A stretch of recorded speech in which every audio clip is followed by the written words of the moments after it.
How to install GoPro Quik app on your phone. First of all, open the Play Store on your device and tap the source button at the bottom right corner of the screen. In the source bar at the top, type GoPro Quik and press the source icon. You will see the official GoPro Quik app in the results showing the Quik logo. Next, tap on the app name to open its details page. Here you can check the app size, features and reviews if you want.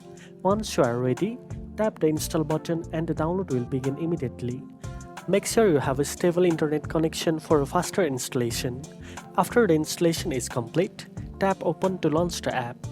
The first time you open GoPro Quik, you may be asked to grant permissions for storage, location and Bluetooth depending on the features you plan to use.